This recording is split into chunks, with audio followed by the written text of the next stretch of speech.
What's going on, Falcons fans? Logan here. Welcome back to Rise Up Rundown, and if you're new here, welcome. I feel like this is a long-awaited video, and we're finally going to talk about it. Who should the Falcons pick up in free agency? I tried to make this as realistic as possible because the Falcons just don't pick up any big-time names. I don't remember the last time the Falcons picked up some big name over the offseason. They really only pick up either names that you know of, but they're not like superstars, or you just never heard of them at all. So in this video, I don't have many names, but I think I have names that you know of, and I think the Falcons would really like this player on their team. So without further ado, let's get into the best free agents that I think the Falcons should pick up in the offseason in 2020. So the first player I have on this list is Mike Iupati. He's a guard from the Seattle Seahawks. Why do we need him? It's obvious. Our O-line is just not the best. And grabbing, in my eyes, an elite offensive lineman, this could really help us out. Now, he's only played on the West Coast his whole career in the NFL, that being San Francisco from 2010, I believe, through 2014, then Arizona from 2015 through 2018, and Seattle from 2019. Seemingly every time he joins the team, they not only make playoffs and Iupati himself makes the Pro Bowl, but their O-line is improved. 49ers were a Super Bowl team for so long for a pretty good reason. Having one of the better O-lines in the league helped. And keep in mind, Iupati was on that O-line. Then when he joined Arizona in 2015, does anyone remember how elite their O-line was? Carson Palmer had all day to throw. And quite frankly, I thought the Cardinals were the best team in 2015. It's just that Carolina had home field advantage to reach the Super Bowl. But anyway, this year in Seattle, yes, he could have been a little better, and the Seahawks O-line wasn't elite by any means. But not only did it improve over the previous years, but the Seahawks themselves also made the playoffs.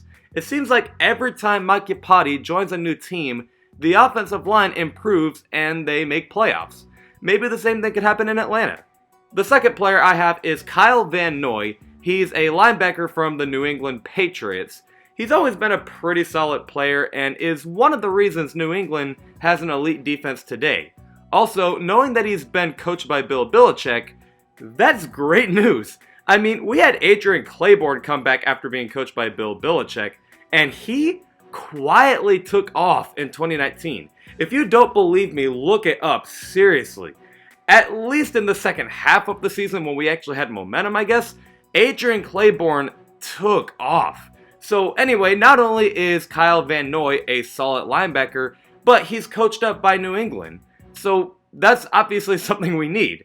And let's just face it, Devondre Campbell needs to go.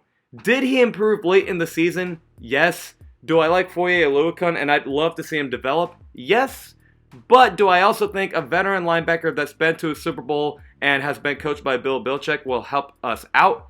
Yes. The third player I have is Vinny Curry. He's a defensive end from Philadelphia. And he's coming off a pretty solid 2019 season. He had 20 tackles, 5 sacks, and actually 12 quarterback hits. He's a great player, and in the Eagles' Super Bowl run, he actually led the team with 41 quarterback pressures, and he also had 18 quarterback hits. So clearly, when he's hot, or I guess maybe when the team is hot, he can do you some favors. And we need all the help we need at pass rush. I personally want to get rid of Jack Crawford and Allen Bailey and Takk McKinley, so might as well place Vinny Curry in there. Plus, he has Super Bowl experience, so maybe he can help out Atlanta on how to get the pass rush going. And the last player I have, and I love this one, is Robert Quinn. He's a defensive end from Dallas, and people are going to think Robert Quinn is not who he once was, and he's washed up, but actually, in 2019, he had 26 tackles, 13 tackles for loss, 22 quarterback hits, and 11 sacks. What do you mean he's washed up? Now, do I expect him to do the same exact thing if he comes to Atlanta? Of course not. Dallas's defense is a lot different compared to Atlanta, but I think he's still capable of getting like maybe 6 or 7 sacks for Dan Quinn's defense. He's not out of his prime just yet. I would give him a chance. I keep preaching over and over that we need an elite pass rush, and you never know what one player could do. we should give him a chance. It might be hard to imagine Dallas lets him go because of how he did last year, but you never know. But that's kind of a short list I had, but it's kind of the realistic list I tried to think of. I was trying to think of players that you probably know of, but they're not superstars, and that maybe Atlanta could go ahead and get. But let me know what you guys think of this list, and I'll see you guys with a video this Tuesday at 11 o'clock a.m. Eastern. As always, rise up.